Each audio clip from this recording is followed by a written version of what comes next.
Do caos nos planetas siderais ao calor abrasador do vizinho mais próximo da Terra, o clima radical é comum no sistema solar.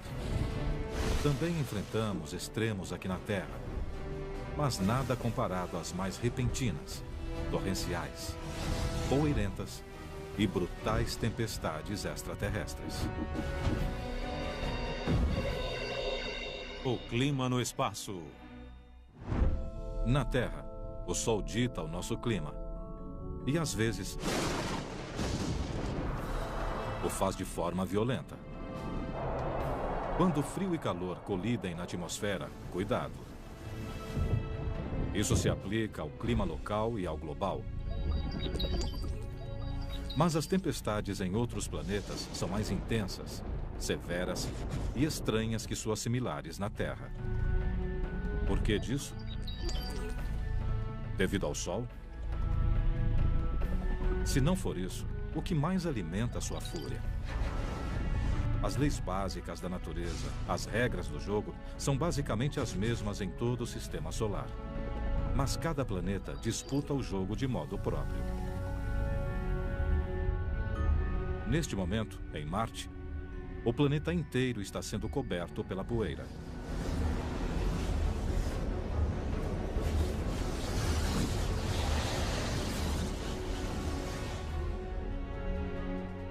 Essa tempestade global de poeira impede que 99% dos raios solares cheguem à superfície do planeta.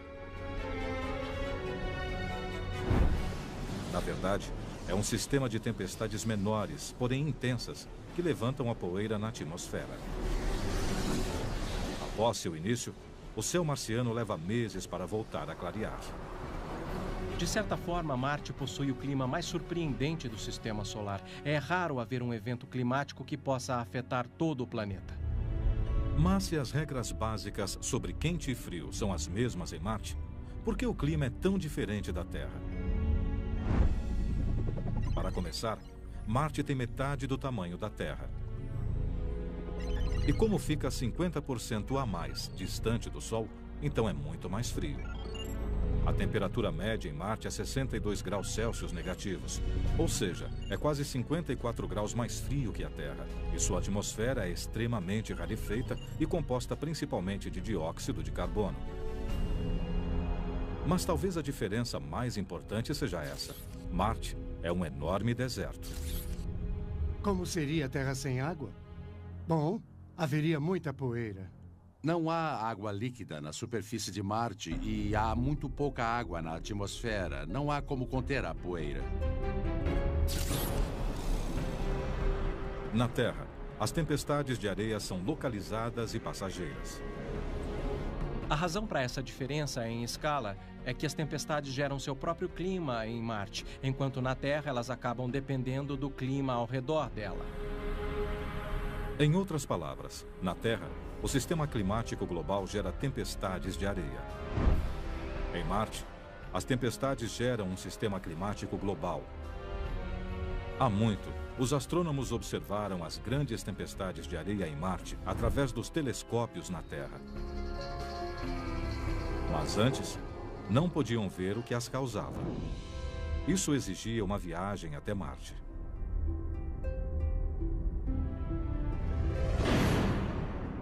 Em 2003, a NASA pousou 2 veículos, chamados Spirit e Opportunity, na superfície marciana. Sua missão? Aprender mais sobre a geologia do planeta vermelho. Os engenheiros da NASA sempre presumiram que, à medida que os 2 veículos percorressem a superfície marciana, a poeira se acumularia nos seus painéis solares. Se caísse muita poeira da atmosfera, ela cobriria os painéis e logo o Sol não chegaria à sílica. Achamos que isso aniquilaria os veículos Spirit e Opportunity. Só que isso nunca aconteceu. Os veículos não pararam como era esperado. Conforme a poeira se acumulava nos painéis, de algum modo, algo a removia. Mas como isso era possível? Os engenheiros da NASA permaneceram perplexos até os próprios veículos revelarem o culpado. os redemoinhos marcianos. Foram os redemoinhos que salvaram essa situação.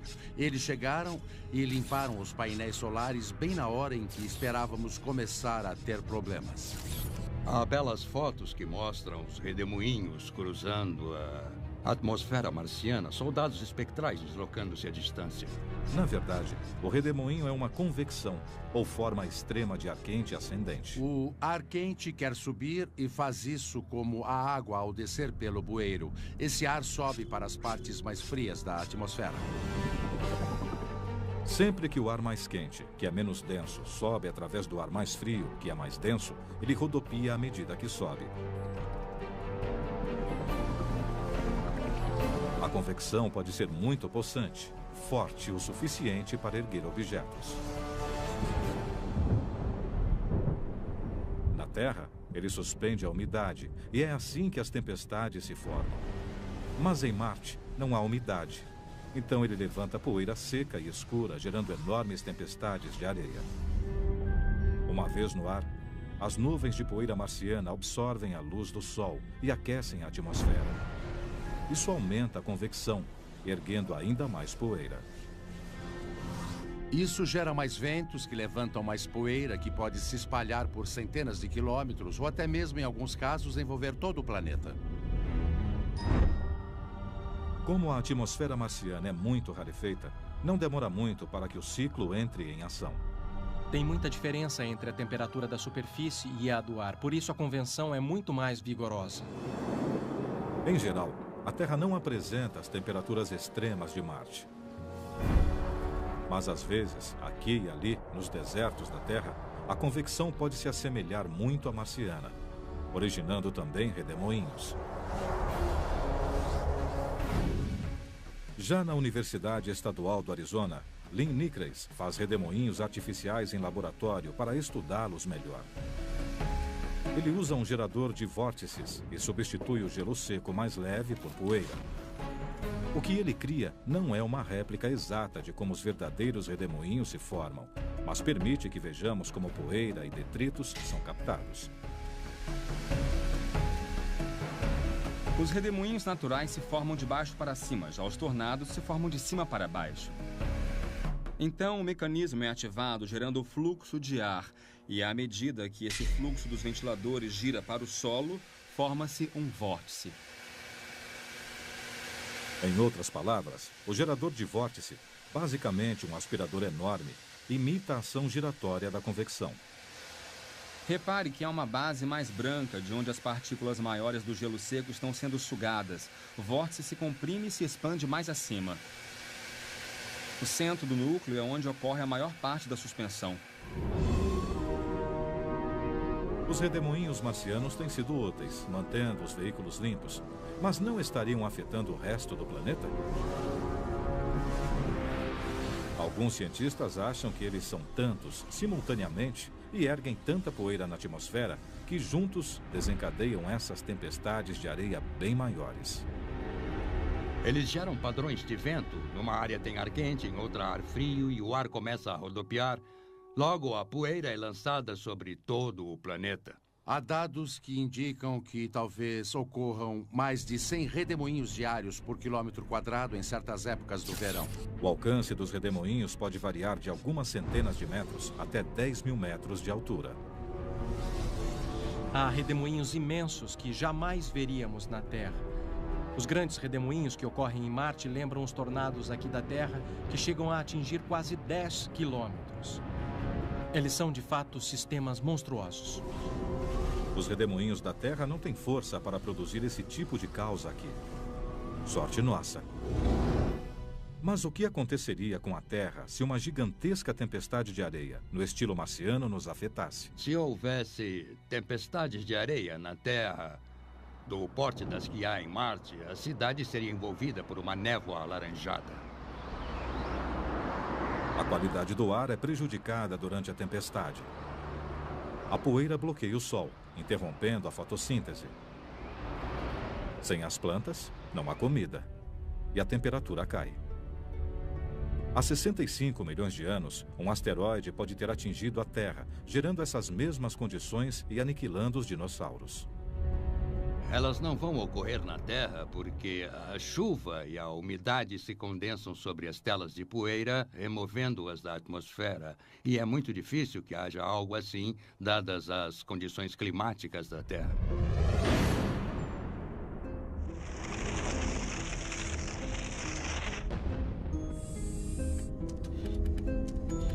Prever o tempo em Marte talvez venha a ser tão importante quanto prever o tempo na Terra, se quisermos enviar uma missão tripulada para lá. O termo meio ambiente não mais se aplica somente ao prado vizinho ou ao riacho no extremo da cidade. Compreende todo o sistema solar. Este é o nosso meio ambiente agora. A energia solar banha todos os planetas. Na Terra, ela gera furacões.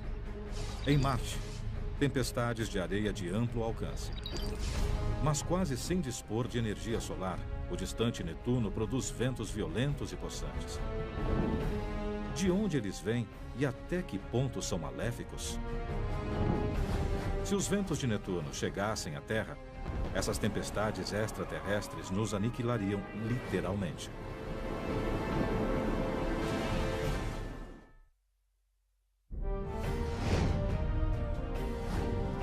A órbita de Netuno situa-se a quase 5 bilhões de quilômetros do Sol, no extremo afastado do Sistema Solar. Pouco sabemos sobre esse grande planeta azul. As fortes correntes de ar de Netuno chegam a 2.400 km por hora em sua atmosfera superior. Mas como?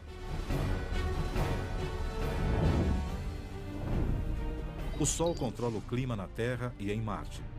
Porém, ele mal chega aqui. A falta de luz solar significa temperaturas gélidas, uma média de 235 graus Celsius negativos. Se não há sol, nem calor, de onde vêm esses ventos incríveis? Um dos enigmas interessantes é que, conforme nos afastamos no sistema solar, aumenta a distância do Sol, mas os ventos não diminuem, continuam muito fortes. A energia dos ventos de Netuno tem uma origem, e os cientistas trabalham para entendê-la. A energia de Netuno, com certeza, não é alimentada pela radiação solar. Na verdade, a energia oriunda do planeta, detectada como calor por infravermelho, tem 2,5 vezes a energia do Sol. Então o planeta está gerando seu próprio calor, não do núcleo que é composto de rocha e gelo. Mas em volta desse centro gelado, há um manto de amônia, metano e água comprimidos por uma pressão enorme que gera toneladas de calor. Embora Netuno seja frígido por fora, por dentro ele emite muito calor. Esse calor talvez ajude a provocar os ventos de Netuno. Ainda assim, eles são fortes demais para virem apenas do manto. Há outra causa para sua velocidade. A Terra também tem um centro quente e está bem mais perto do Sol. Então, por que não temos ventos como Netuno? Para começar, os nossos oceanos acumulam e liberam energia. E isso ajuda a gerar o nosso clima. Aumenta a energia em alguns locais e retira em outros num sistema complicado. Esse sistema complicado produz muito vento. Mas onde ocorrem os ventos mais velozes da Terra? Surpreendentemente, não é sobre o oceano. Eles sopram sobre o topo de uma montanha de tamanho modesto. O Monte Washington, em New Hampshire. Os ventos mais fortes já observados por seres humanos sopraram aqui no Monte Washington, 371 km por hora, em 12 de abril de 1934. O Observatório do Monte Washington, uma instituição científica privada e sem fins lucrativos, é responsável por monitorar o clima no alto da montanha de 1.916 metros. Esta estação meteorológica remota, acessível apenas por veículos para neve no inverno, mantém registros diários há 76 anos. Com certeza é um dos locais mais extremos do planeta. No inverno há ventos quase diários que ultrapassam 160 km por hora. Não tão extremos quanto os de Netuno, mas são fortes. Por que essa montanha, que tem 1/5 do tamanho do Everest, produz rajadas tão violentas? Estamos no local para onde convergem ventos de várias direções, oriundos do vale do rio Ohio, do vale do rio St. Lawrence e da costa leste. Todos convergem para esta área, no topo do Monte Washington. A mudança de elevação do leito do vale para o topo do Monte Washington é muito significativa para qualquer cordilheira. Ultrapassa 1.200 metros.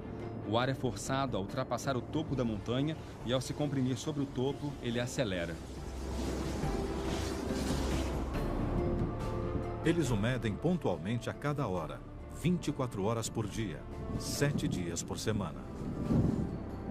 Está soprando a mais de 160 quilômetros agora. O gelo se forma mais depressa sobre os instrumentos. Temos que remover esse gelo.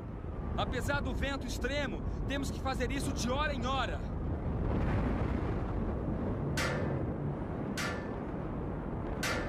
Ironicamente, a superfície irregular da Terra, que canaliza os ventos em rajadas possantes sobre o Monte Washington, acaba por derrubá-los com o tempo. Essa é a grande diferença entre o clima da Terra e o de Netuno. A Terra tem montanhas que reduzem os ventos. Netuno é tão liso quanto uma bola de bilhar. A questão principal não é que se tornam mais fortes, isso não se aplica. Apenas não há nada que os reduza. Simplificando, quando os ventos de Netuno sopram, não há nada que os atrapalhe. Como um vento de Netuno com velocidade média de 1.360 km nos afetaria aqui na Terra?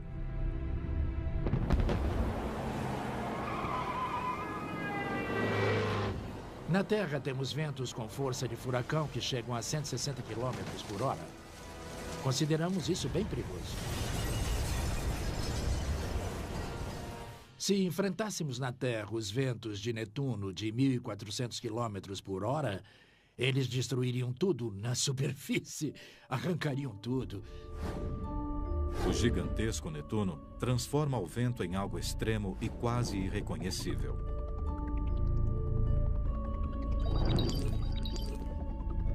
Mas, orbitando além dos anéis de Saturno, há uma pequena lua que faz a mesma coisa com a chuva. Esta é Titã, onde uma pancada de chuva diária transformaria a Terra numa bola de fogo explosiva.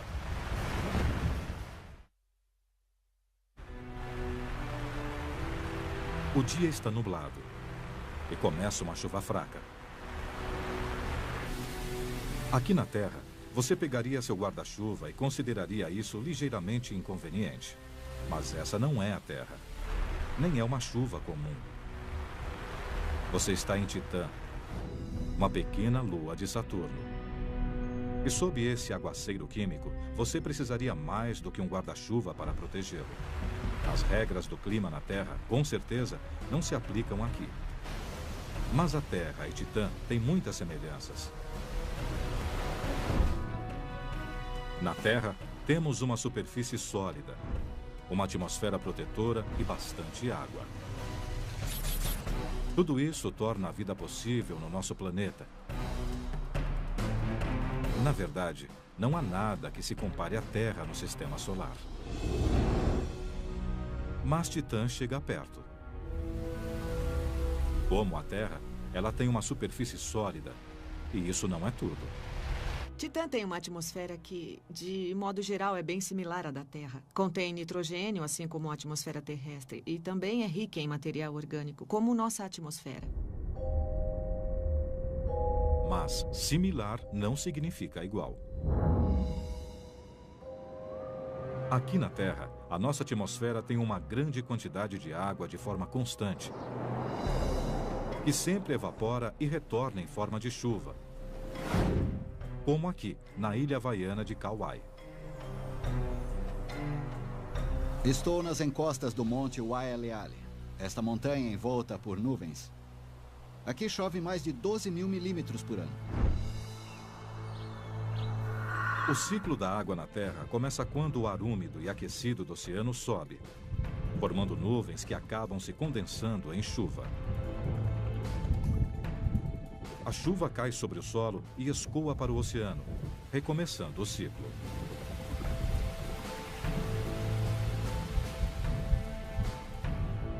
Quando a água evapora, ela absorve a radiação solar. Ao se condensar, ela libera toda essa energia na atmosfera. E essa transferência de calor ajuda a moderar as condições na Terra. A água da Terra armazena até 80% do calor do Sol, ajudando a manter a temperatura, do Equador aos polos. Os cientistas teorizam que Titã possa ter água ou algum outro líquido que talvez produza um efeito similar.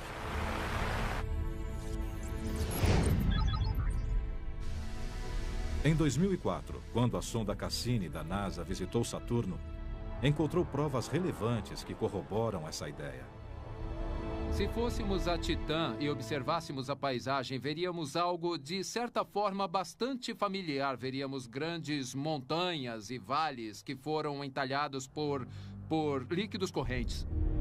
De fato, quando Cassini passou sobre a enevoada Titã, seu radar rastreou a superfície abaixo. Os cientistas viram canais cortando a superfície, assim como fazem os rios na Terra. Alguns com 1.400 quilômetros de extensão. O primeiro forte indício de líquido em Titã. Há grandes massas líquidas na superfície de Titã. Em nenhum outro lugar do Sistema Solar, a não ser na Terra, há algo assim. Será que a água, o líquido que entalha as montanhas e vales da Terra, também estaria deixando seus traços na superfície de Titã? Ou seria outra coisa? O problema é que Titã está muito distante do Sol. Se fosse água, estaria congelada. Faz 180 graus Celsius negativos em Titã, e as coisas lá não se comportam como na Terra. Devido ao frio intenso, o metano, que é um gás na Terra, é um líquido em Titã. Um mistério resolvido. Mas só porque o metano é um líquido na superfície de Titã, não significa que faça parte de um ciclo climático como a água na Terra. Como saber se esse metano também cai do céu de Titã? Essa resposta está envolta em mistério, literalmente. Titã é recoberta por uma espessa névoa com partículas de fumaça, semelhante a um dia ruim em Los Angeles. Apesar da névoa, a sonda Cassini, mais uma vez, revelou a resposta. Vemos as nuvens superiores e indícios de chuva porque as nuvens precipitam-se de repente. Hipoteticamente, trata-se de uma chuva. Chuva de metano. Achamos que Titã tem monções de metano. Também achamos que, às vezes, a chuva é tanta que pode entalhar rios e deixar grandes depósitos fluviais na superfície. As imagens do radar da Cassini também revelaram grandes mares de metano na superfície de Titã. Quando há metano líquido na superfície, num lago, por exemplo, esse metano pode evaporar e se transformar em gás metano na atmosfera. Há um ciclo do metano entre a fase líquida e a fase gasosa e entre a superfície e a atmosfera. É bem similar ao ciclo da água na Terra. Mas o metano é um gás inflamável. Então, por que Titã não pega fogo? Qualquer combustão exige duas coisas: combustível, e o metano é um combustível, e o oxigênio, que inexiste em Titã. Temos um grande recipiente de combustível, mas nenhum oxigênio para queimá-lo. É tudo muito estável. Se fizesse bastante frio aqui na Terra, e isso gerasse uma chuva de metano, o oxigênio em nossa atmosfera criaria um incêndio mundial.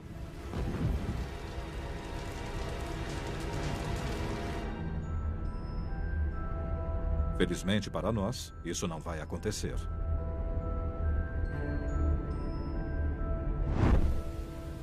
O ciclo do metano em Titã a torna estranha e familiar a nós.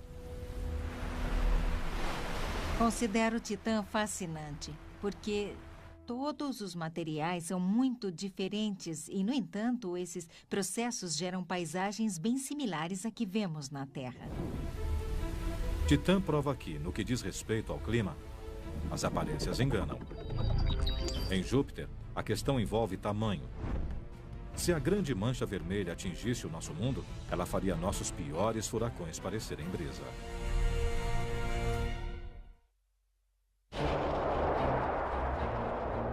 Essa é a maior e a mais antiga tempestade do Sistema Solar. E o fenômeno característico mais famoso de Júpiter. Tem até um nome próprio: a Grande Mancha Vermelha. Tem 2 ou 3 vezes o tamanho da Terra. É a maior de todas as tempestades. Sabemos a respeito da Grande Mancha Vermelha no hemisfério sul de Júpiter há mais de 300 anos. Quando Galileu inventou o telescópio, após alguns anos, a Grande Mancha Vermelha foi avistada. E ainda está lá. Familiar, porém misteriosa. Ninguém sabe como a Grande Mancha Vermelha se formou. Porém, os cientistas já estão investigando sob as nuvens de Júpiter para saber mais sobre essa enorme tempestade extraterrestre. A tempestade é intensa. Com ventos de 480 km por hora, ela se ergue quilômetros acima das nuvens circundantes. Na Terra, há tempestades que parecem similares, embora menores e mais amenas: os furacões. Também conhecidos como ciclones ou tufões, dependendo de onde se formam. Eles são os ventos meteorológicos mais destruidores.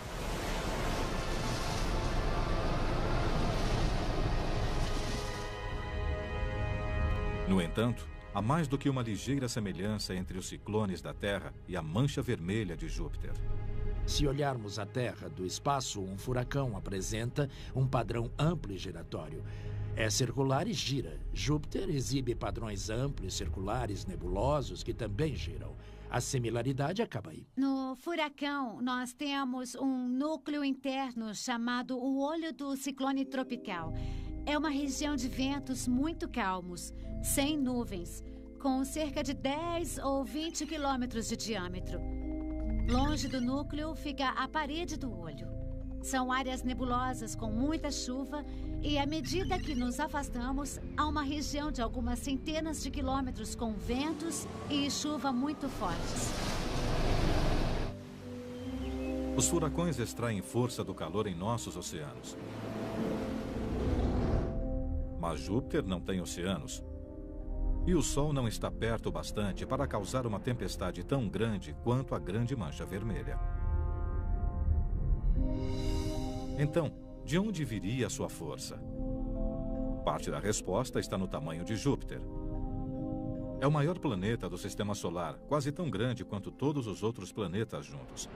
Essa massa gera uma forte atração gravitacional, que, por sua vez, gera calor interno que sobe para a superfície. Outra peça do quebra-cabeça pode ser a rotação hipersônica de Júpiter. Apesar de ser bem maior que a Terra, os dias em Júpiter duram só 10 horas. Em outras palavras, ele gira incrivelmente depressa. Será que a energia oriunda desse giro vertiginoso alimenta a Grande Mancha Vermelha? O clima é dominado por esse giro veloz. Há ventos cruzados entre diferentes latitudes. E esse fenômeno, além de todo o calor que sobe do interior desse planeta enorme que tem 290 vezes a massa da Terra, gera tempestades violentas. As tempestades de Júpiter e da Terra rodopiam num formato espiral familiar. Na Terra, isso se deve a um efeito chamado força de Coriolis. Estou no Polo Norte e quero jogar uma bola para um amigo que está em Los Angeles. Se eu jogar a bola nessa direção, a Terra vai girar e ela vai parar no meio do Pacífico, e não em Los Angeles. É como se a trajetória fosse desviada para a direita.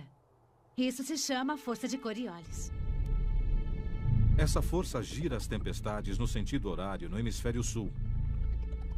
Mas há uma nítida diferença entre a Terra e Júpiter. A grande mancha vermelha está no hemisfério sul de Júpiter, mas gira no sentido anti-horário. Isso se deve a outros ventos possantes. Ela está sujeita a rajadas que se movem em direções opostas. Como uma roda dentada entre esteiras rolantes, elas injetam energia e momento no sistema. As correntes de ar complexas de Júpiter giram a tempestade num caos organizado. Mas a maior diferença entre a mancha vermelha de Júpiter e as nossas tempestades talvez seja a superfície sólida da Terra. Quando um furacão atinge o solo, ele se desintegra rapidamente. Seja no solo ou sobre as montanhas, seu comportamento é bem diferente de onde eles se formam sobre os oceanos aquecidos principalmente, que geram furacões. Em Júpiter não há superfície sólida. Sem nenhuma massa de terra para detê-la, a grande mancha vermelha continua girando, girando, girando. Os cientistas esperam aprender mais sobre o nosso clima, estudando essa tempestade. Na Terra, há um limite em relação ao alcance da previsão do tempo. Em Júpiter, podemos prever onde a mancha vermelha estará com meses de antecedência. É de grande valia entender o que torna o clima da Terra tão imprevisível e certos aspectos do clima em Júpiter bem mais previsíveis. Imprevisível ou não, o clima na Terra nunca se torna tão violento quanto em Júpiter. Sorte nossa. Porque se encolhêssemos a grande mancha vermelha para que coubesse na Terra, haveria um desastre. Na Terra, furacões de categoria 5. Lá existem furacões de categoria 10. Não sobraria muita coisa. As tempestades extraterrestres são bem particulares em cada parte do nosso sistema solar. Até mesmo em nosso vizinho mais próximo, Vênus, dizem que somos planetas irmãos. Felizmente, a semelhança não inclui o clima. Senão ficaríamos gravemente queimados.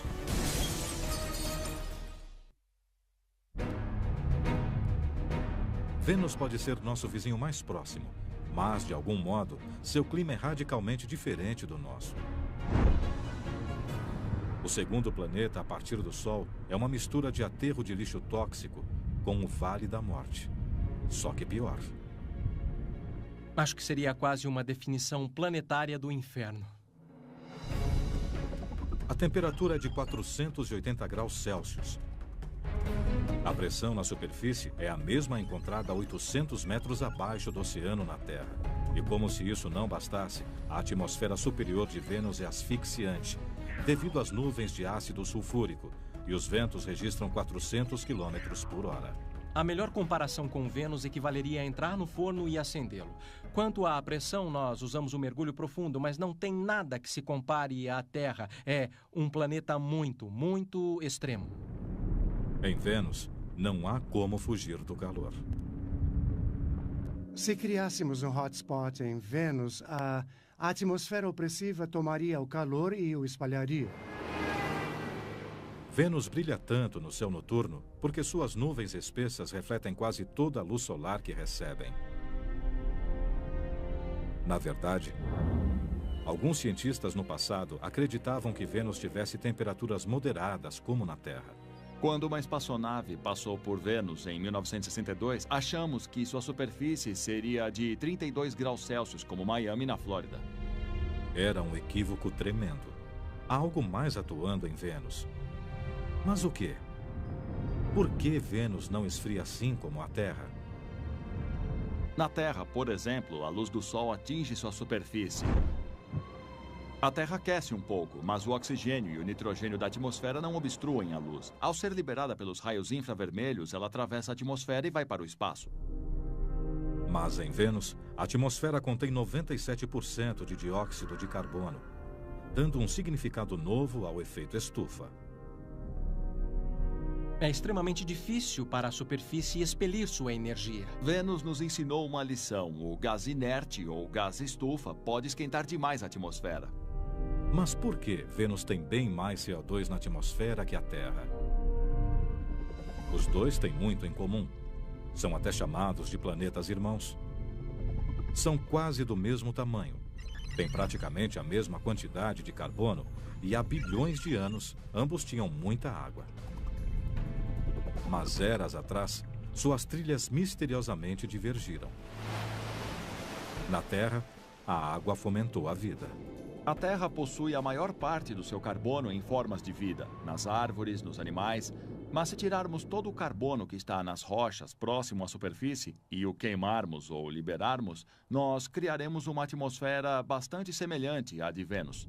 A grande proximidade de Vênus com o Sol tornou-o quente demais para sustentar a água líquida. Então, sua água evaporou na atmosfera, aprisionando o calor depositado pelo Sol e criando um efeito estufa descontrolado. Uma vez na atmosfera, as moléculas de água ficaram expostas aos raios solares ultravioletas que as desintegraram. A comunidade científica só reconheceu a importância do efeito estufa ao constatar que em Vênus fazia 480 graus e não apenas 32. Foram necessárias várias missões fracassadas a Vênus para entender isso. Na década de 1960, os Estados Unidos e a União Soviética enviaram sondas não tripuladas até as proximidades do planeta e a sua superfície. Não demorou muito para que Vênus as destruísse e as queimasse. Depois, em 1981, a sonda soviética Venera 13 estabeleceu um recorde de sobrevivência na superfície de Vênus. 2 horas e 7 minutos. Ela foi capaz de tirar fotos e amostras da superfície antes de ser vencida pelo calor. Ela encarou um calor de 480 graus Celsius. E após um tempo, ela acabou assada. Um dia, os cientistas esperam enviar uma sonda a Vênus que sobreviva ao ambiente infernal e nos ajude a confirmar a teoria sobre a forma como esse planeta se diferenciou. Se as circunstâncias fossem ligeiramente diferentes, esse planeta irmão poderia ser nosso irmão gêmeo. Sem o nosso escudo atmosférico, estaremos a caminho do inferno. Quando o aquecimento chegasse a 200 graus Celsius, começaria a sair fumaça. E bem antes dos 480 graus, a Terra entraria em chamas devido ao oxigênio. Após a evaporação dos oceanos, o carbono aprisionado em rochas no leito do mar cozinharia. E durante milhões de anos, reentraria na atmosfera. Se voltássemos à Terra após algo assim acontecer, encontraríamos um planeta parecido com Vênus. Estamos muito longe de uma mudança tão drástica, mas é desalentador olhar para o planeta irmão da Terra e constatar a trilha tão diferente que esse planeta percorreu. Então, forças cósmicas transformaram Vênus num churrasco planetário. Mas, nesse mundo violento e tempestuoso, o tempo e os elementos geraram algumas das tempestades mais fortes já registradas. Bem-vindos a Saturno.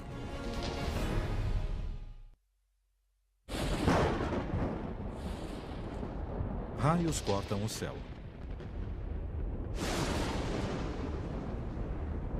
Esse violento sistema climático chega a ser maior que os Estados Unidos, agredindo a atmosfera com os raios mais fortes já vistos. Só que esses raios não são visíveis, pois eletrificam os céus de Saturno. Apesar da força desses raios, os cientistas não conseguem vê-los, em parte devido aos anéis brilhantes de Saturno. Os anéis são tão brilhantes que, se estivéssemos do lado escuro de Saturno, lá estaria bem mais claro que a Terra sob a lua cheia. E Saturno também esconde seus raios dentro de nuvens espessas e sufocantes de amônia. As descargas elétricas ocorrem 100 quilômetros abaixo. E isso impede que se tenha a visão dos clarões. Mas os raios estão lá. E os cientistas sabem disso, porque já os ouviram.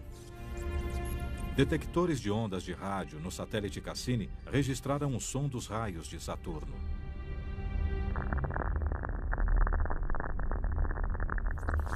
Dá para você ouvir a estática causada pelo raio assim como num rádio AM aqui na Terra. Essa estática revela a força dos raios que não conseguimos ver. Podemos medir a energia dessas ondas sonoras e compará-la com a energia captada pelo rádio quando ocorre uma grande tempestade na Terra. As de Saturno são grandes e mais intensas, talvez 100 vezes mais. Os raios da Terra podem ajudar os cientistas a entender como são as tempestades em Saturno. Dentro das nuvens de tempestade na Terra, assim como em Saturno, correntes ascendentes levam a umidade para o alto, formando gelo. Esses cristais de gelo roçam uns nos outros, ficam com carga positiva e são atraídos pelas gotículas de água com carga negativa mais abaixo na nuvem. Isso prepara o terreno para uma descarga de energia potencialmente forte. Após a separação das cargas que se acumulam intensamente, há quem pense que a força possa chegar a 100 milhões de volts. E a nuvem precisa liberar essa energia. Em Saturno, ocorre o mesmo numa escala muito maior. Na verdade, as descargas são 100 vezes mais fortes que as da Terra. Ou seja, a eletricidade equivale a 10 bilhões de volts. As tempestades no hemisfério sul de Saturno alcançam milhares de quilômetros e podem durar até um mês. Mas os cientistas não sabem ao certo o que torna as tempestades de Saturno mais intensas e longas. Talvez isso se deva à atmosfera supersaturada de Saturno.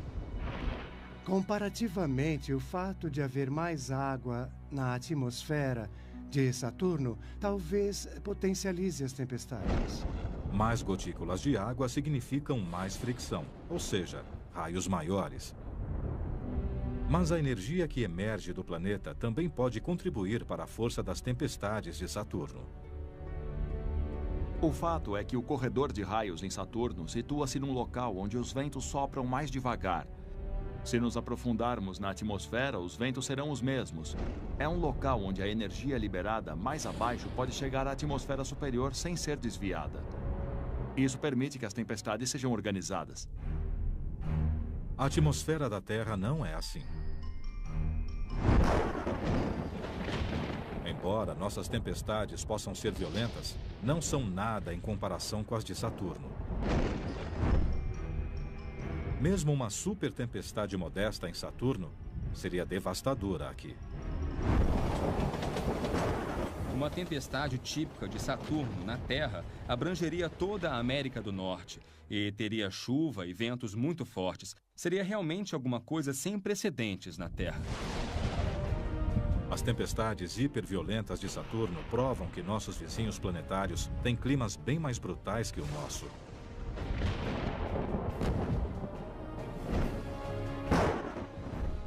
Mas as leis da física que criam as tempestades de Saturno são as mesmas leis que criam o nosso clima. Grandes tempestades de areia, ventos implacáveis, raios mortais, furacões violentos e calor escaldante. Conforme aprendemos mais sobre as condições extremas de outros mundos, compreendemos como o nosso planeta imprevisível funciona. E o que enfrentaremos se e quando nos aventurarmos por outros planetas e desafiarmos suas estranhas tempestades.